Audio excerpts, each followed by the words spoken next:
ஏட்டையா அங்க பாருங்க. ஓ டேய் ஸ்டாப்புங்கடா.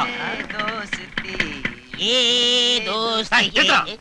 ஏண்டா நீ அமிதாப் பச்சன், இவன் தர்மேந்திரா, இவன் யாரா? நான் அஸ்ரானி. உங்க பரம்பரைக்கு அந்த பாட்டை பாட யோக்கியது இல்ல. வந்தது ராங்கு, இதுல சாங்கா? எதுக்குடா ட்ரிபிள்ஸ் வந்தீங்க? இது எங்க வண்டி? நாங்க ட்ரிபிள்ஸ் போவோம், ஃபோர்ஸ் போவோம், பைஸ் போவோம். அத கேக்க நீங்க யாரு? நான் யாரா? ட்ரெஸ்ஸ பார்த்தா தெரியல. உங்கள மாதிரி புறம்போக்களை புடிக்கி தாண்டா முச்சந்தி நிக்கிறேன். நாங்கெல்லாம் பெரிய இடம், நீங்க டச் பண்ண முடியாது. பெரிய இடமா? என்ன எல்ஐசி பில்டிங்கா? இது என்ன கீ செயின் ஸ்டைலா? அது என்ன தலைமையில கீரி புள்ள படுத்திருக்குது?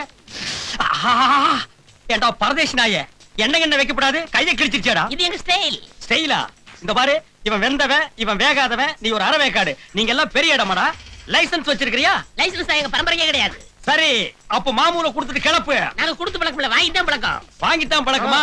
அப்ப வாங்கிக்க வாங்கிக்க வாங்கிக்க. போலீஸ், என் மேல விழுகிற ஒவ்வொரு அடிக்கு எங்க அண்ணன் நீங்க பழி சொல்லியே ஆகணும். என்னடா எதுக்கு எடுத்தாலும் அண்ணன் அண்ணங்கிற? யார உங்க அண்ணன்? அவர் பேர் பூனைக்குட்டி. என்னது பூனைக்குட்டியா? உன் பேரு? புலிக்குட்டி. புலிக்குட்டி. அண்ணன் பேரு பூனைக்குட்டி, தம்பி பேரு புலிக்குட்டி. என்ன மிருக பரம்பரையா இருக்கீங்க? வீடு எங்கடா? வண்டலூர்லயா? விட முடியுமா முடியாதா? குப்புற படுக்க வச்சு முதுகு மேல நடத்துறோம் பையல. உன்ன மாதிரி எத்தனை கீரி குட்டிகளை நான் பாத்திருக்கேன். அண்ணா